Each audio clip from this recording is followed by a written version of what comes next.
Nous avons aujourd'hui le plaisir de recevoir Valérie Ginet, récemment élue secrétaire générale de la Fédération de l'enseignement privé, CFDT, FEP-CFDT, pour un mandat de 4 ans. La FEP, c'est la voix des personnels de l'enseignement privé sous contrat, enseignants comme non-enseignants, mobilisés autour de valeurs fortes, dialogue, solidarité et amélioration des conditions de travail. Avec cette nouvelle responsabilité, Valérie Ginet incarne une génération de militants engagés qui souhaitent faire entendre les préoccupations des personnels dans un contexte marqué par des défis importants, rémunération, précarité, évolution des carrières, mais aussi dialogue social dans l'enseignement privé. Nous allons revenir avec elle sur sa vision et les grandes priorités de son mandat, avec une attention particulière pour les adhérents et sympathisants du CEP-CFDT Hauts-de-France. Alors Valérie, votre élection, première femme à prendre la tête de la fédération, est-il le signe qu'un pan du plafond de verre commence à se briser ? Bonjour à tous et bonjour Delphine. Mon élection à la tête de la FEP, effectivement, c'est une première. Donc, je suis très fière, je dois dire, d'être la première femme à être élue secrétaire générale de la FEP-CFDT, d'une fédération qui existe depuis une centaine d'années et qui n'a jamais eu de femme à sa tête. Alors moi, ça a toujours été une interrogation pour moi et même puisque dans mon parcours, j'ai fait 2 mandats au bureau fédéral de la FEP et je me demandais toujours pourquoi, comment est-ce possible qu'il n'y ait jamais eu d'occasion qu'il y ait une femme élue dans une fédération où 73% des adhérentes sont des femmes. Ça me paraissait quelque chose de complètement anachronique. Et j'espère que c'est un signe que les femmes désormais pourront prendre les pleines responsabilités dans les syndicats. Elles sont nombreuses à pouvoir le faire, elles sont plus nombreuses déjà à le faire, et j'espère que c'est un mouvement en marche. Concernant l'engagement militant et les valeurs de la CFDT, qu'est-ce qui, selon vous, motive aujourd'hui les personnels à s'engager dans le syndicalisme et en particulier à la CFDT ? La CFDT est une grande confédération qui porte un projet de société avec des valeurs de solidarité, des valeurs de démocratie. Il ne faut pas oublier que le D dans CFDT, c'est la démocratie. Et dans ces temps troublés, en plein milieu d'une crise démocratique qui commence à durer quand même, je pense que la CFDT, c'était une valeur. C'est une valeur sûre parce qu'elle reste, contrairement au gouvernement qui se succède à une vitesse assez impressionnante. La CFDT reste avec ses valeurs et porte aussi tous les sujets essentiels pour la société d'aujourd'hui et la société de demain, que sont par exemple la transition écologique juste ou toutes les questions d'égalité. Donc je pense vraiment que ça fait partie des motivations réelles d'adhérer à la CFDT. Et puis aussi, le monde du travail est en souffrance. Il y a une crise aussi à l'intérieur du monde du travail, et notamment chez les enseignants, qui les pousse à avoir de l'aide, à trouver de l'aide auprès de nos syndicats et de notre fédération. Alors, il est vrai que le dialogue social est une caractéristique de cet organisme qu'est la CFDT. Vous parlez souvent d'ailleurs de proximité et de dialogue social. Comment cela se traduit-il concrètement dans le travail syndical ? La proximité, c'est la pierre centrale du syndicalisme, parce que pour moi déjà, la place d'un syndicaliste, c'est à l'intérieur du lieu de travail, c'est dans le lieu de travail. Voilà, le fait de multiplier les réunions et de faire et même de faire des manifestations, etc. C'est pas là qu'est la vraie place d'un syndicaliste. La vraie place d'un syndicaliste, c'est à l'intérieur de son entreprise, puisqu'il y a plusieurs niveaux de négociation, plusieurs niveaux d'action aussi dans la lutte syndicale. Il y a la lutte syndicale auprès des instances de l'entreprise, le CSE par exemple, et puis il y a toute la lutte syndicale qui est à l'intérieur d'un champ professionnel ou du champ interprofessionnel. Mais finalement, qu'est-ce qui relie le syndicalisme aux travailleurs ? C'est la proximité. Et moi, je connais assez peu d'adhérents et de militants notamment qui ont adhéré comme ça par hasard, en poussant la porte. La plupart du temps, c'est une rencontre à l'intérieur de son lieu de travail qui donne un sens à l'adhésion CFDT. Pouvez-vous nous rappeler la place de la FEP au sein de la CFDT et comment elle s'articule avec les autres fédérations du secteur éducatif? La FEP-CFDT est une petite fédération de la Confédération, puisque la Confédération est organisée avec 13 fédérations et un certain nombre d'URI aussi, puisque chaque région est une union régionale interprofessionnelle. Et la FEP-CFDT prend toute sa place, puisque nous avons, par exemple, moi je siège au bureau national confédéral, et donc je participe aux décisions de la Confédération, et parce que aussi nous sommes à l'intérieur de la Confédération regroupés avec toutes les fédérations de la fonction publique, par exemple, dans une structure qui s'appelle l'UFA, l'Union des fédérations des fonctionnaires et assimilés. Et donc on peut à la FEP donner notre avis sur tout ce qui se décide, tout ce qui se négocie au niveau des fonctionnaires. Et puis nous avons aussi un travail particulier, un travail de concertation et de travail permanent avec la Fédération de l'enseignement public, la Fédération de l'éducation, de la formation et de la recherche publique, avec qui nous travaillons, par exemple, dans le cadre du Conseil supérieur de l'éducation. Nous préparons les textes ensemble et nous votons en général ensemble. Donc, on a une pleine place à l'intérieur de la CFDT, même si on est une petite fédération en nombre d'adhérents, on compte. Et c'est très important aussi pour moi, à l'intérieur de mon mandat, de continuer et de favoriser ce travail avec toute la CFDT.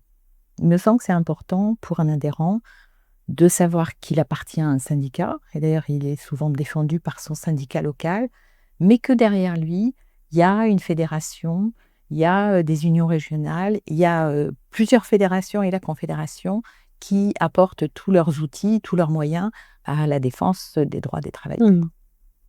Et alors, au niveau de la FEP-CFDT, on constate quand même qu'elle a à gérer une très grande diversité de métiers, enseignants, personnel de vie scolaire.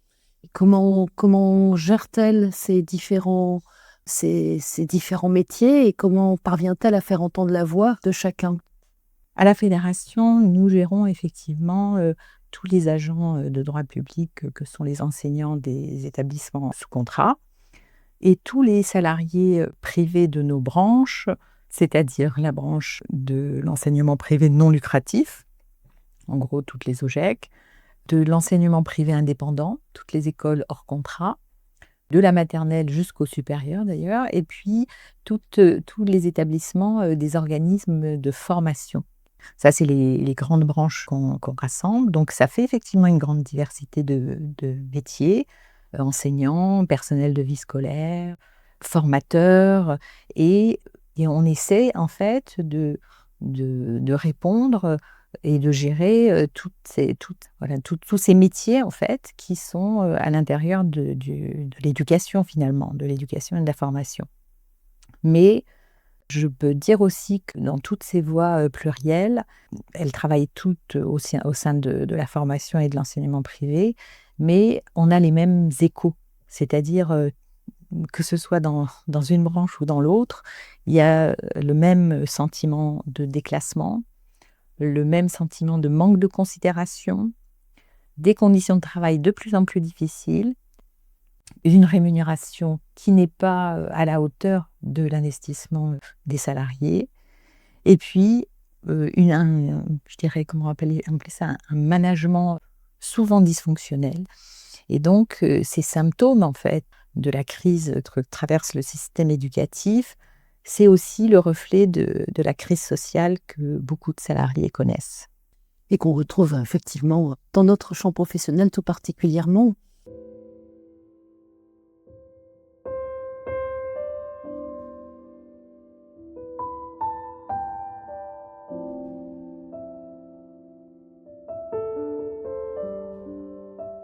Faire entendre la voix donc des enseignants et personnels du système éducatif. Comment la FEP parvient-elle à se singulariser, à se faire entendre? Par quels moyens? Je crois déjà que la FEP se fait entendre parce qu'elle est la première organisation syndicale représentative dans toutes les branches, hein, dans la branche de l'enseignement non lucratif, chez les enseignants, chez les formateurs. On est la première OS représentative. Et ça, c'est très important. C'est-à-dire que vraiment, il faut que les syndicats, que les militants aient conscience de ça. C'est-à-dire que quand on arrive en disant qu'on est la première organisation syndicale, à la fois les patrons, l'administration nous considèrent avec voilà, un certain respect au moins. C'est-à-dire que on peut pas, on est incontournable, on ne peut pas nous zapper ou ou faire comme si on n'existait pas. Et on essaie en plus, nous, d'être présents partout où on peut agir et partout où notre voix peut peser, dans toutes les instances. Alors c'est vrai que c'est un gros travail, hein, parce qu'on est nombreux ici à travailler à la fédération, à siéger dans des instances qu'on peut trouver, qui se multiplient à l'infini, mais finalement, c'est en étant là aussi qu'on peut faire entendre notre voix. En étant là, en travaillant chaque réunion, en posant bien les questions, je pense que c'est à la fois par notre présence, notre représentativité et notre travail qu'on arrive à faire entendre notre voix. Mais diriez-vous que le dialogue social avec le ministère est aujourd'hui à la hauteur? Alors, c'est à la hauteur. Le ministère, quel ministère?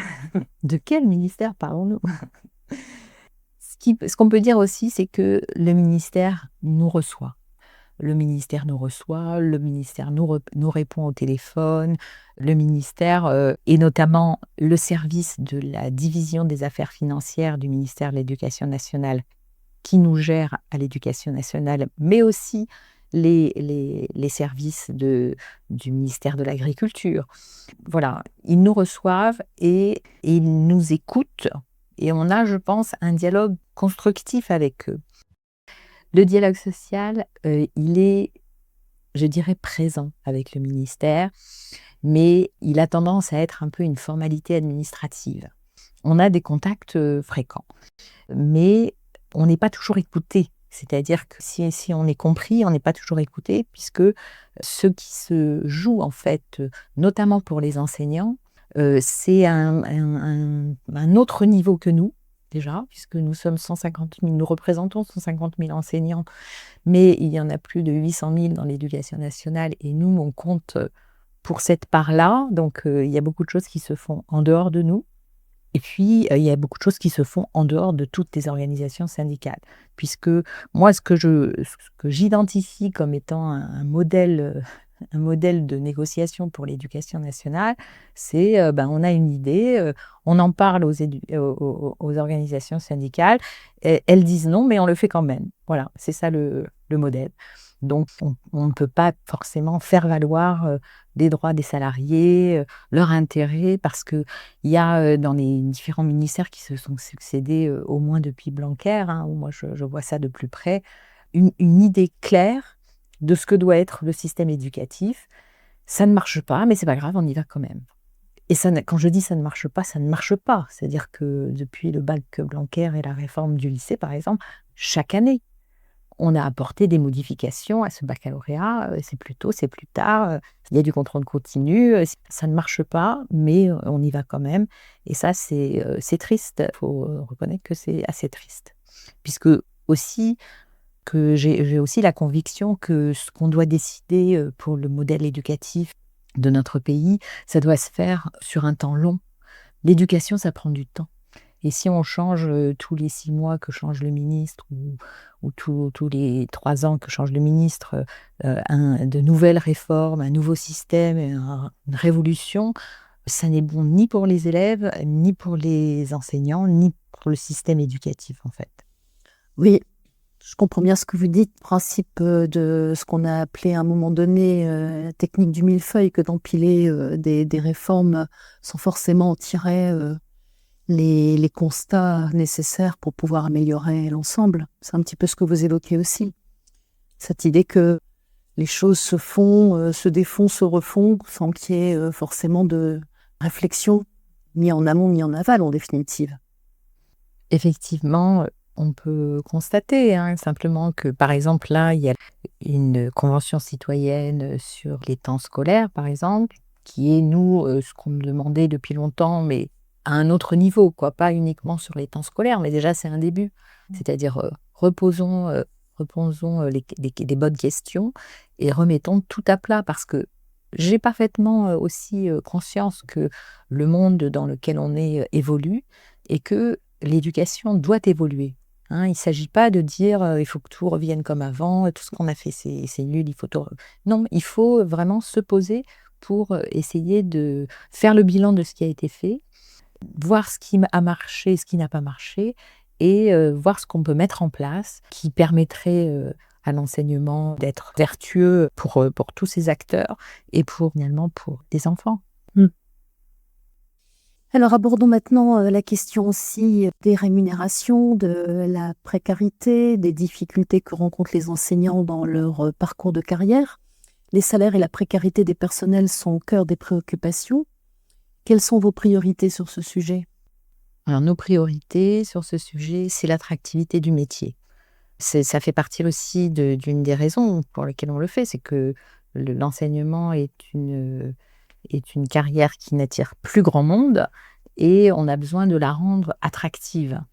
Donc, on a des revendications très claires sur les rémunérations, et notamment un plan pluriannuel de revalorisation de toutes les rémunérations, c'est-à-dire du début jusqu'à la fin de la carrière, hein, puisque ce qui a été fait dernièrement, c'était justement de booster un petit peu les débuts de carrière, et puis il y a plein d'agents et d'enseignants qui se retrouvent coincés sans progresser. Donc nous, c'est ce qu'on demande. Et on avait commencé à négocier des choses, mais ça s'est arrêté avec le budget Bayrou. Et puis, on a quand même réussi, il n'y a pas très longtemps, à sortir d'une certaine forme d'indignité du travail les maîtres délégués, hein, puisque les maîtres délégués, jusqu'il y a 2 ans, étaient payés sur une grille qui retombait constamment en dessous du SMIC, et qui était une grille qui n'était plus utilisée nulle part dans la fonction publique. Et ça a été vraiment une lutte syndicale de longue haleine, nous avons réussi à les intégrer à la grille salariale des contractuels de la fonction publique. Ça n'est pas totalement satisfaisant, hein, il ne faut pas non plus croire, mais déjà c'était un progrès. Et j'espère que beaucoup en ont profité, même s'il reste de nombreuses problématiques liées à la précarité dans l'enseignement privé. Nous avons aussi des revendications en termes de formation initiale, hein, une formation initiale qui permette aux enseignants de rentrer sereinement dans le métier, dans la carrière. Et puis sur le déroulement de la carrière, c'est important que les enseignants puissent, lorsqu'ils le souhaitent, faire autre chose qu'enseigner. Et donc, toutes les mobilités par rapport aux autres fonctions publiques sont aussi dans nos revendications. Nous avons négocié pour qu'on puisse passer du premier degré au second degré et vice-versa, du professionnel au général et vice-versa. Et puis, si on peut arriver en tant que CPE, sans passer de concours, et puis on milite pour qu'il y ait d'autres passerelles possibles vers d'autres carrières. Et je mettrai aussi l'accent sur les AESH, qui sont véritablement aujourd'hui nos salariés pauvres, hein, vraiment nos salariés pauvres, puisque ce sont des salariés qui ne peuvent la plupart du temps pas avoir de temps complet, ou alors en faisant des trajets invraisemblables. Et il y a vraiment quelque chose à négocier près des AESH. On y travaille avec la Fédération de l'éducation et de la formation et de la recherche publique. On fera en novembre une semaine de mobilisation un petit peu originale sur ça, parce que c'est très important aussi, à une époque où l'inclusion est une nécessité dans l'école, de faire en sorte que les personnels qui permettent l'inclusion soient bien traités. Parce que ça leur permettra aussi de mieux traiter les élèves, d'être mieux en contact avec les enseignants pour travailler vers une inclusion qui soit digne. Et dans l'ambiance morose de nos salles de professeurs, on entend aussi que le mal-être des enseignants passe par l'absence de reconnaissance. Les leviers que vous évoquez un instant, pensez-vous qu'ils permettraient aussi de redonner à ce métier la reconnaissance qu'il mérite? Ça, c'est une question difficile parce que la reconnaissance, en fait, elle est... je pense déjà qu'une part de la reconnaissance, c'est la reconnaissance salariale. C'est-à-dire que dans la société de consommation dans laquelle nous vivons, être bien payé, finalement, c'est quand même respectable. Donc déjà, la rémunération, c'est un pan important. Et puis, ça, c'est vraiment une question qui m'interroge, quoi. L'enseignant, le professeur, auparavant, c'était une figure notable dans la société. Ça ne l'est plus aujourd'hui. C'est une vraie crise des valeurs. Et je pense que c'est vraiment tout un travail sociétal, quoi. Ça dépasse la FEP. Mais avec toute la CFDT, d'ailleurs, on travaille sur une vision de l'école qui soit transversale. C'est-à-dire, effectivement, il n'y a pas que les fédérations de l'éducation qui peuvent s'occuper de l'école. La Confédération, en tant qu'elle porte un projet de société, doit aussi s'intéresser à l'école, à l'intégration de l'école dans la société, à l'intégration de l'école dans les territoires et aussi dans la reconnaissance générale du travail. Donc voilà, je donne une réponse un petit peu vague, mais je crois pas que je peux aller beaucoup plus loin là-dessus, si ce n'est en faisant de grands développements.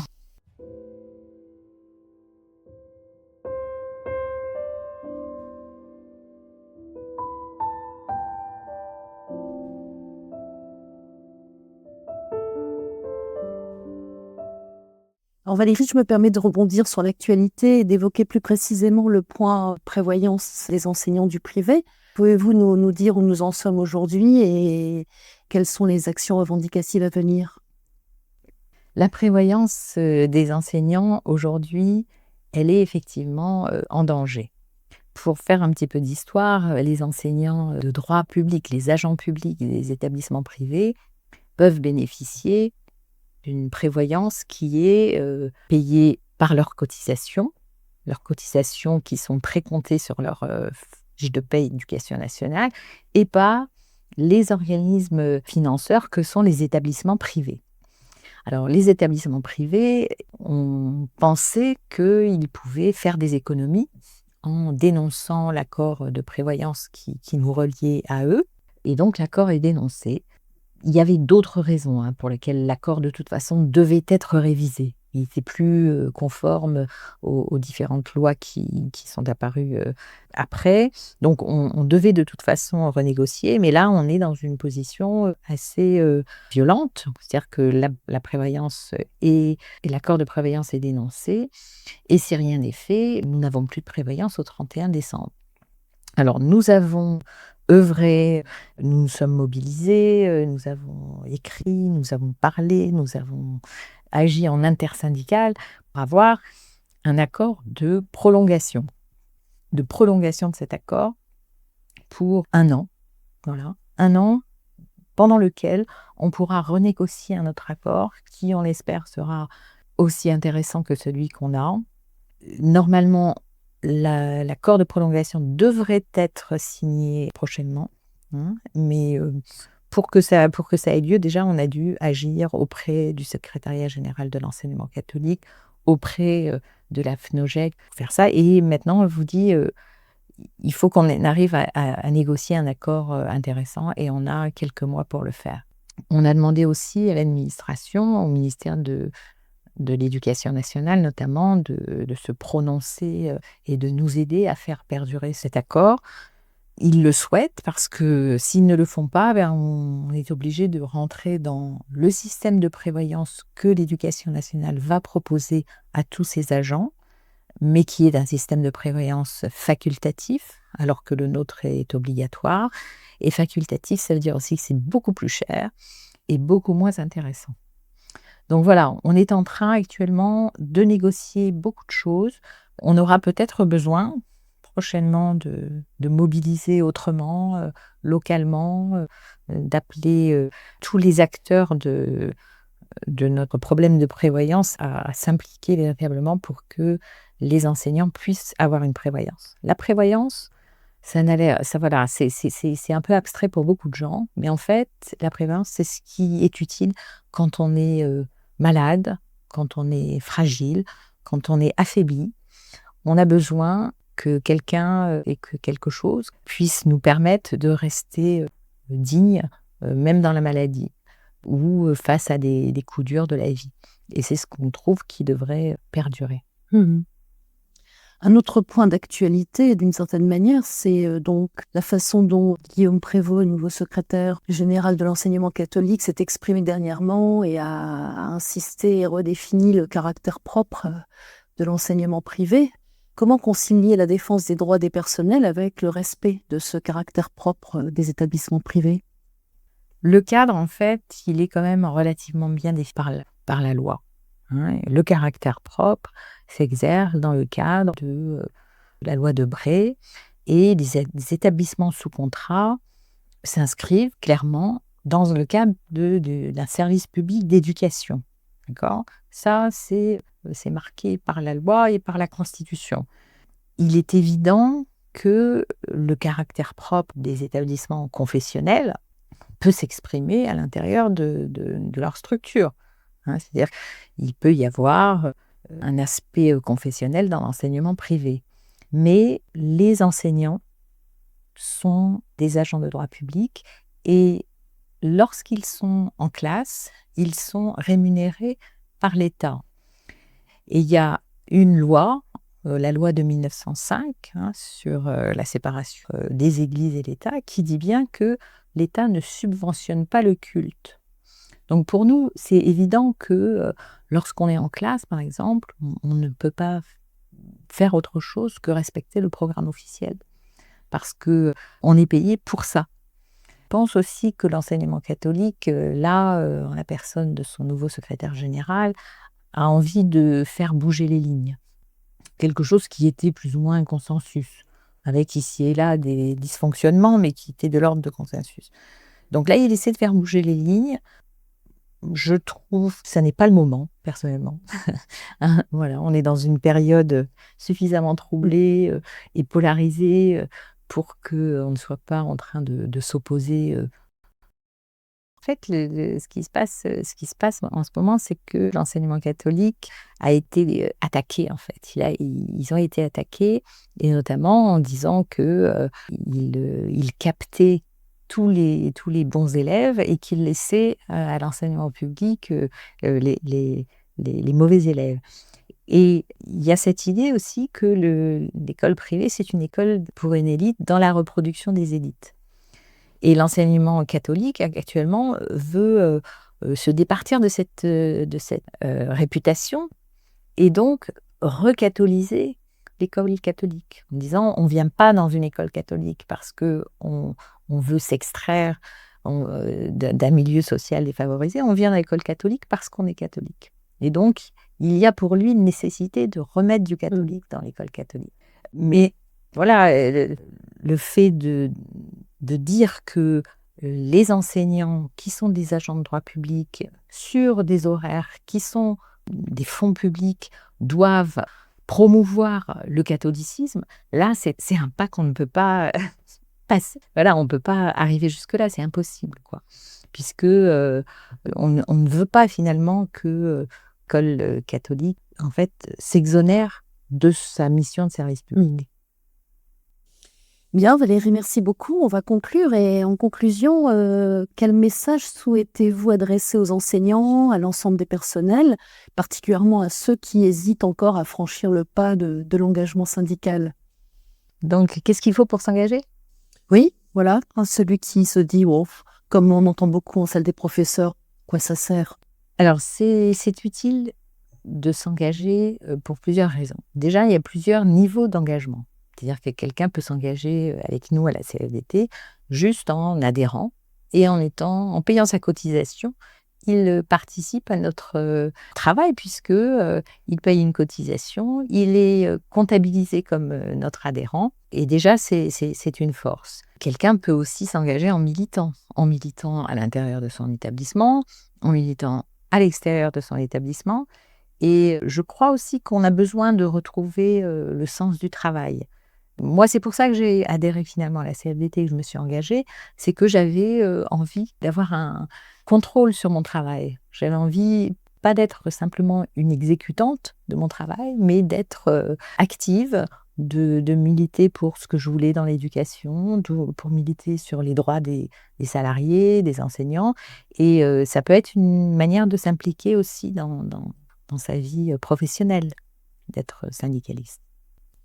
Merci beaucoup. Merci pour cet échange. Merci de nous avoir partagé votre regard sur les enjeux de l'enseignement privé et du syndicalisme aujourd'hui. Un grand merci Valérie Ginet. Merci à vous.